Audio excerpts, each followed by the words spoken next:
बड़ा मैसेज पश्चिम उत्तर प्रदेश की धरती से किसानों ने दिया।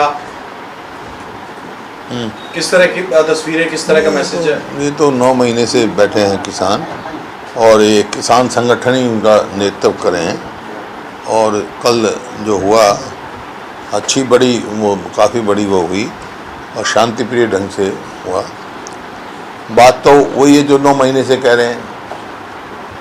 जहाँ तक हमारी पार्टी का सवाल है, उनकी मांगों का समर्थन है, बाकी कोई राजनीतिक दल उनका नेतृत्व नहीं कर रहा। वो किसान स्वयं इस बात पर नेतृत्व कर रहे हैं, उनकी यूनियन कर रहे हैं कि उनकी मांग जो है वो जायज़ है और उनका हमारी पार्टी समर्थन करे।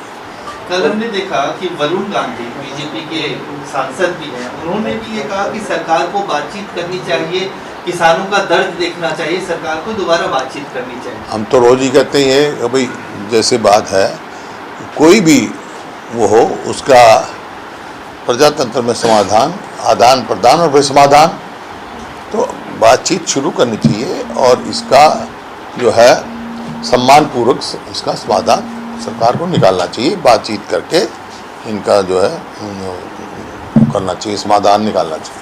सर इसका मैसेज कहीं ना कहीं हरियाणा तक भी आ रहा है, और करनाल में जिस तरह से देखें अभी डीसी ने धारा 144 लगा दी है, और वहीं से ऐलान हुआ कि करनाल में कल जोरदार तरीके से विरोध किया जाएगा, और खासतौर से उस अधिकारी को सजा दिलाने के लिए किसान संगठन जो है लगातार लामबंद हो रहे हैं, और कल बड़ा प्रदर्शन करनाल में होगा। देखिए, जो करनाल में लाठीचार्ज हुआ था और उस टाइम में बहुत बड़े सवालिया निशान उठे थे सरकार की कार्यशैली पे, क्योंकि जो किसान थे उनका प्रदर्शन, प्रजातंत्र में प्रदर्शन करना, अपनी आवाज़ उठाना सबका अधिकार है, कोई प्रोवोकेशन उनकी तरफ से नहीं थी। लेकिन जिस प्रकार से लाठीचार्ज हुआ वो सारा ने वीडियो भी देखा उसके, और उसके आधार पे मैंने कहा था कि इसको सारे इंसिडेंट्स की व्यक्ति की नहीं, जुडिशियल इंक्वायरी होनी चाहिए, या तो सिटिंग हाई कोर्ट के जज द्वारा या रिटायर्ड हाई कोर्ट के जज द्वारा। आखिरकार बेरोजगारी की दर मानी क्या जाए प्रदेश में, क्योंकि सरकार जो मौजूदा सरकार है वो साफ तरह से सीएमआई के आंकड़ों को दरकिनार कर देती है और मना करती है कि ये तो कांग्रेस फंडेड एक एजेंसी है और खुद ही आंकड़े निकालती है।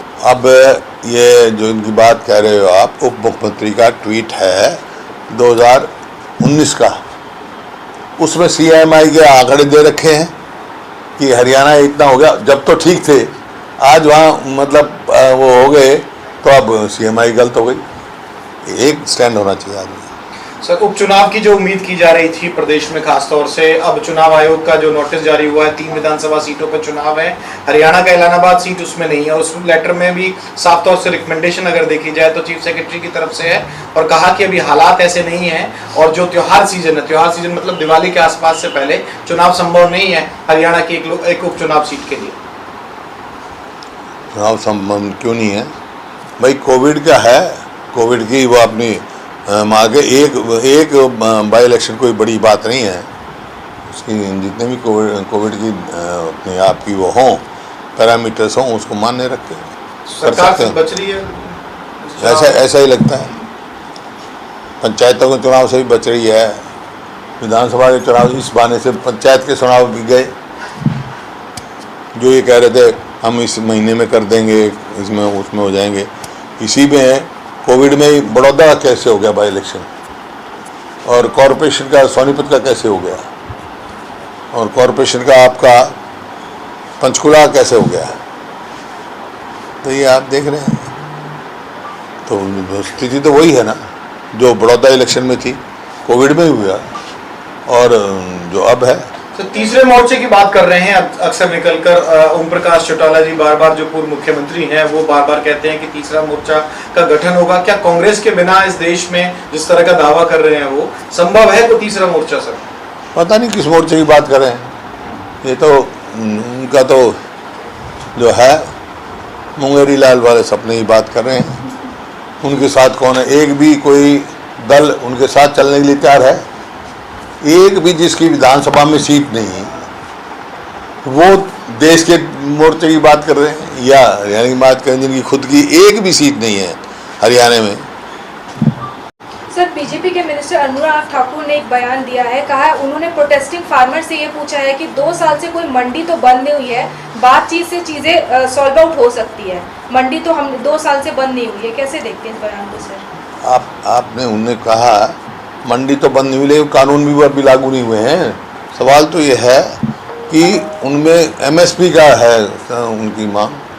मैंने पहले भी एक बार ट्रिब्यून में लिखा था जब ये 3 कानून लेकर आए, क्योंकि ये मंडी का सवाल नहीं है। यहाँ हरियाणा पंजाब में तो हर 10 किलोमीटर पर मंडी है, वहाँ एमएसपी का प्रावधान है।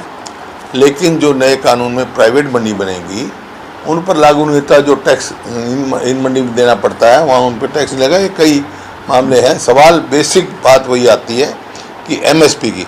अब बिहार में यहाँ तो 10 किलोमीटर पर मंडी है, बिहार में तो 100 किलोमीटर पर नहीं है, तो लॉजिस्टिक कॉस्ट इतनी पड़ती है किसान को, उसको सस्ते में बेचना पड़ता है। इस वास्ते एमएसपी की जो उनकी मांग है उसकी जायज़ मांग हम उस समर्थन कर रहे हैं कांग्रेस पार्टी। साहब, कल जो महासम्मेलन किया गया मुजफ्फरनगर में, वो तो हो गई बात। नहीं, उसमें एक सवाल उसमें ये है सर कि वहाँ लगातार इस बात को लेकर आमराय बनाने की कोशिश की जा रही थी कि केंद्र की सरकार को और बीजेपी की सरकार को उखाड़ फेंकना है। एक तरफ वो कहते हैं कि राजनीतिक नहीं है, फिर ये राजनीतिक बयानबाजी वहाँ क्यों होती है? उनका मेरे को जवाब थोड़ी देखो, तो उनसे पूछो आप। मैं तो जो क्योंकि कोई राजनीतिक दल उसका नेतृत्व नहीं कर रहा, ना कोई राजनीतिक पार्टी का नेता वहाँ जा रहा है, ना किसी को बुला रहे हो, किसान स्वयं कर रहे हैं। लेकिन ये जो है, जैसा आपने कहा कि मांग का सवाल जहाँ तक है, मैं बार बार ये कह चुका भी सरकार को चाहिए उनसे बातचीत शुरू करें और सम्मानपूर्वक इसका समाधान निकालें। अब किसानों की नाराज़गी कब तक है, क्यों है? हम कह रहे हैं उनकी मांग जायज़ है, उनका समर्थन कर रहे हैं, ये तो समय बताएगा। अब हाइपोथेटिकल सवाल क्या विधानसभा में होगा, क्या पार्लियामेंट में होगा, चुनाव आएंगे, उससे पहले माहौल बनेगा। पंजाब में कांग्रेस आएगी। सर, एक सवाल हरियाणा से जुड़ा हुआ है। जो आरक्षण जेजेपी अपने घोषणा पत्र के वादे के साथ कहती है कि कानून बन गया, लेकिन वाणिज्य मंत्री के साथ भी मुलाकात होती है पिछले दिनों, अभी कल मुख्यमंत्री और उप मुख्यमंत्री को, और उसके इम्प्लीमेंटेशन में रोजगार मेले लगाए जाने की बात होती है, इम्प्लीमेंटेशन नहीं देखने को मिल रहा। देखिए, जो वो लेके आए हैं, ये जिसकी इम्प्लीमेंटेशन की बात कर रहे हैं, वो तो हरियाणा के युवाओं के साथ धोखा है। क्योंकि इन्होंने ये कहा कि भाई हम 75% जो है हरियाणियों को देंगे, और डोमिसाइल की कंडीशन बदल दी। किसी भी प्रदेश में 5 साल का डोमिसाइल नहीं है, 15 साल का डोमिसाइल था, उसको घटा के 5 साल कर दिया। हरियाणा एक ऐसा प्रदेश है जहाँ 2 डोमिसाइल हैं, 15 साल और 5 साल। तो 5 साल जो तो लगे हुए हैं कि हरियाणवी जो नौजवानों के साथ तो मजाक किया है। दिल्ली में आकर मिलना और जो केंद्रीय मंत्री सिर्फ मैं कह रहा हूँ लोगों को वो गुमराह करने की बात करें, जब इसमें है ही नहीं। अब दो मिसाल या तो हम तो असेंबली में कहा था 15 साल, क्यों उन्होंने 5 साल किया? इसका मतलब हरियाणा के युवाओं के लिए नहीं है, ये तो ऐसे ही है, सभी के लिए है। सर, हरियाणा बेरोजगारी दल में नंबर 1 पोजीशन पे आया है, आप इसे कैसे देखते हैं? वहाँ के जो युवा हैं बेरोजगारी में नंबर 1 है पूरा हरियाणा में। जी सर, क्योंकि कोई सरकार ने रोजगार देने का काम नहीं किया, बल्कि सरकारी नौकरियां भी लगाई इन्होंने हटाई हैं। जो नई इन्वेस्टमेंट कोई नहीं आ रही। जो प्रदेश 2014 में प्रति व्यक्ति आय और प्रति व्यक्ति निवेश में नंबर 1 था, आज फिसल गया अपने स्थान से। इन्होंने बड़े बड़े इवेंट कही, इवेंट मैनेजमेंट की गवर्नमेंट है ये हरियाणा में। इवेंट मैनेजमेंट जानते हैं बस, और कुछ नहीं जानते। एक इवेंट किया गुड़गांव में, हैपनिंग इन हरियाणा के नाम से, और उस टाइम कहा कि 5 लाख या पता नहीं 6 लाख की इन्वेस्टमेंट MOU हो गए हैं, वो आज तक 6000 की भी नहीं हुई। तो ये आपके सामने जब तक इन्वेस्टमेंट नहीं आएगी, जो ऑलरेडी इंडस्ट्री है फरीदाबाद में, सबसे फरीदाबाद से बेरोजगारी सबसे ज़्यादा हुई, क्योंकि ऑलरेडी जो इंडस्ट्री थी वही छोड़ के चले गए, बंद हो गए कारखाने।